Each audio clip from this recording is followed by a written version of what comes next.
Today, we're diving into a financial product that sounds incredibly simple, but it often hides a ton of risk. This is our explainer on binary options, and you'll soon see why we're calling it the simplicity trap. Okay, so what if I told you there was an investment that boiled down to just one decision? Yes or no? Will this stock price be higher in an hour? Yes or no? It's an incredibly tempting idea, right? It sounds almost too easy. Well, let's pull back that curtain. So, what exactly is a binary option? At its core, it's an all-or-nothing deal. You make a super simple yes or no prediction about where an asset's price will be at a very specific moment in time. If you're right, you get a fixed, predetermined payout, but if you're wrong, you lose your entire investment. And I mean all of it. That's where the name comes from, all or nothing. All right, let's break this down with a real-world example. Let's say a trader thinks gold is going to be above $1,250 at exactly 1:30 p.m. They put down, say, $44.50 for that bet. Now, if they're right, even by a penny, at 1:30, boom. The option pays out $100 and they walk away with a $55.50 profit. But if they're wrong and gold is even a tiny bit below that price, that option is completely worthless. The entire $44.50 is just gone. And this gets to a really crucial question. Is this actually investing? You know, with a real investment, you're trying to grow your money over time, and you can manage your risk. But gambling? Well, that's just a wager on something uncertain, where the house is designed to have an edge. And when experts look at that all-or-nothing structure, they see something that looks a whole lot less like investing, and a whole lot more like a casino bet. And believe me, the numbers back this up.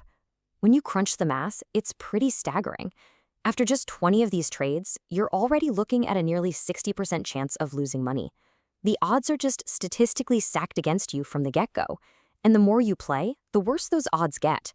This isn't some secret strategy for getting rich. It's a game of chance where the house has a major advantage. And this isn't just theory either. Before the European Union stepped in and banned these for most people, an absolutely shocking 87% of clients were losing money. Think about that, 87%. That's not a bug, it's a feature. It's baked right into the design of the product. Okay, so you have to wonder, right? If the odds are this bad, why on earth did these things get so popular? Well, the answer takes us out of the world of bad bets and straight into the territory of outright deception and fraud. $10 billion. That's the FBI's estimate for how much money is stolen every single year from fraudulent binary option schemes around the world. We're not talking about a small problem here. This is a massive global industry that's often built on pure deception. Our source material really doesn't pull any punches on this. It states, and I'm quoting, that binary options are notoriously prone to fraud in their applications. So for a lot of these outfits, the fraud isn't an accident. It's the whole business model. And that simplicity we talked about at the start, that's the bait for the trap. So what does this fraud actually look like? Well, it's a whole bag of dirty tricks. You've got platforms literally rigging their own software to make sure you lose. Or, hey, maybe you win, but when you try to get your money out, good luck. They just flat out refuse to pay you. Some go all the way to identity theft. You'll see fake celebrity endorsements, get these super high-pressure sales calls from who knows where, and they'll offer you these big bonuses, which are really just a way to trap your money so you can never, ever withdraw it. And the damage this does to real people is just devastating. In the United Kingdom, this became the #1 investment scam, with the average victim losing an estimated £20,000. I mean, for most people, that's life-altering money. Just gone. Okay, so with this much damage happening, with this much money being stolen, you just know that sooner or later, the authorities are going to step in. And they did, big time. It really was like a set of dominoes falling. First, in 2017, Israel banned them completely after they found links to criminal groups.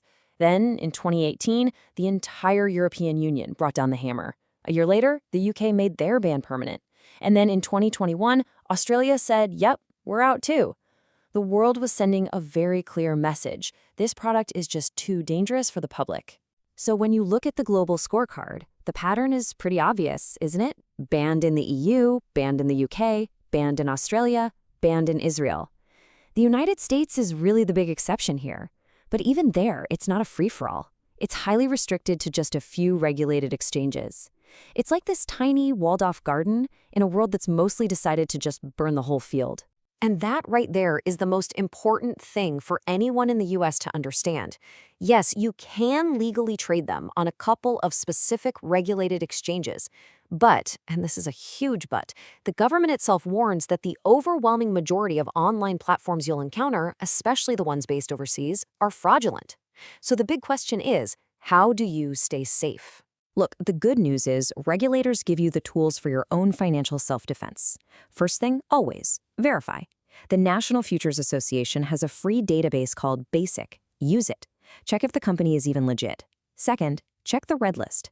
The CFTC literally keeps a list of foreign companies that are illegally targeting people in the US.